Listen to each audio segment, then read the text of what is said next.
Hello, c'est Greg, j'espère que tu vas bien et je te souhaite la bienvenue dans cette nouvelle vidéo. Si tu viens de me découvrir, moi je m'appelle Greg, je suis marchand de biens et mon activité principale c'est l'achat-revente de biens immobiliers. Donc si ce sujet t'intéresse, n'hésite pas à t'abonner à la chaîne, tu vas apprendre énormément de choses à ce sujet-là. Aujourd'hui, on va parler rentabilité.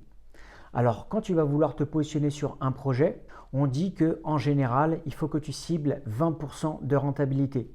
D'ailleurs, dans l'achat-revente de biens immobiliers, on ne parle pas trop de rentabilité, on parle plus de pourcentage en marge. C'est-à-dire qu'on va cibler une marge minimum de 20%. Mais beaucoup de personnes, des fois, se posent la question, pourquoi on cible une marge de 20%? En fait, il y a plusieurs raisons à ça. Déjà d'une, c'est la sécurité. Imagine, tu te positionnes sur un projet et sur ce projet-là, à la base, tu cibles uniquement 10% ou 15% de marge. Et je vais te donner un exemple chiffré pour que ce soit plus facile à comprendre. Imaginons, tu te positionnes sur un projet à 100 000 euros. Sur 100 000 euros, à la base, on va dire qu'il faut que tu cibles minimum 20% de marge. Donc, normalement, tu serais censé réaliser 20 000 euros de marge. Mais si sur ce projet-là, tu cibles seulement 10% ou 15%, ça veut dire quoi? Ça veut dire que tu vas cibler une marge de 10 000 ou de 15 000 euros. Le truc, c'est que s'il se passe quoi que ce soit, imaginons des aléas, que ce soit par exemple au niveau des travaux ou des aléas par exemple au niveau du prix, c'est-à-dire que tu dois faire une baisse de prix pour pouvoir vendre plus vite parce que peut-être il y a une petite baisse au niveau des prix du marché en général, le marché peut être en tendance baissière. Eh bien si à la base tu avais ciblé 10 ou 15% par rapport à ton projet à 100 000 euros, il ne te restera pas grand-chose.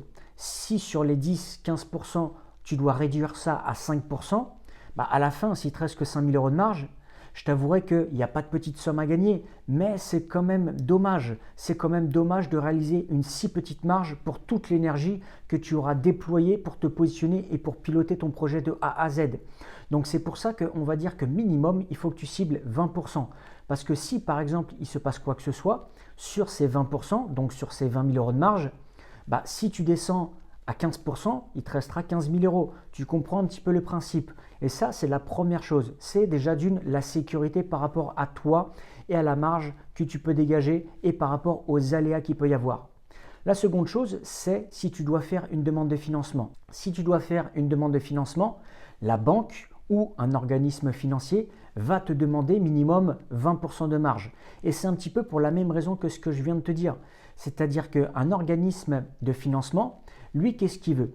Il veut que tu lui présentes un projet qui est rentable pour pouvoir te financer, mais pour pouvoir te financer, il veut limiter les risques. C'est normal. Imagine, toi, tu prêtes de l'argent à un ami, tu veux limiter les risques, tu veux que ton ami te rembourse, c'est tout à fait normal.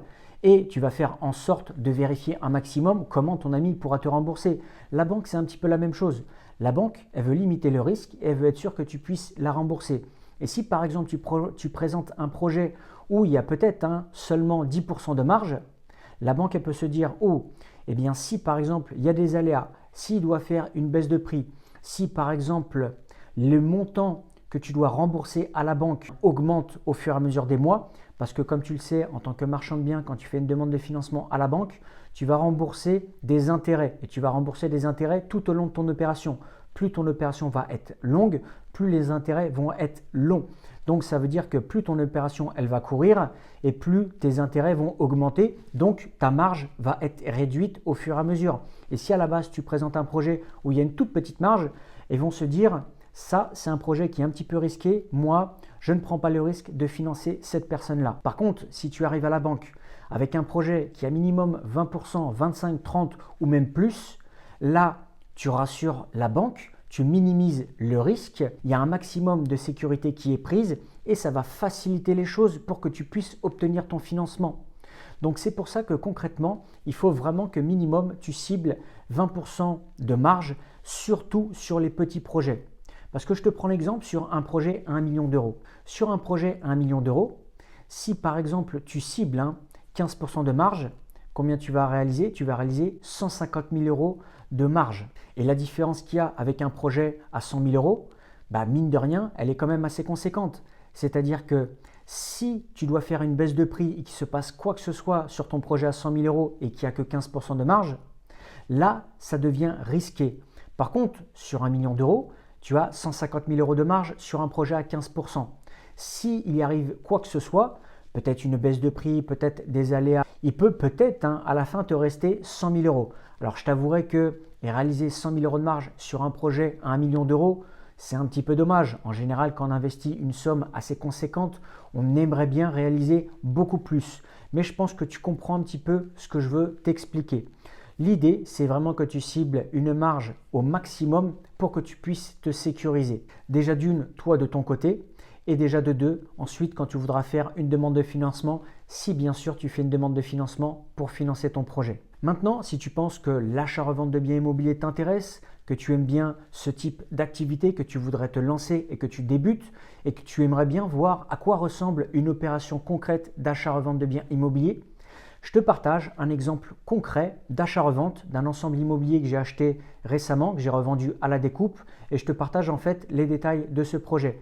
Comment j'ai fait l'acquisition, les détails qu'il faut prendre en compte, également la marge que j'ai réalisée. Pour pouvoir accéder à cet exemple d'opération, n'hésite pas à cliquer sur le lien qui est dans la description. Moi, je te remercie d'avoir regardé la vidéo jusqu'ici et je te dis à très bientôt dans une prochaine vidéo. Ciao, ciao!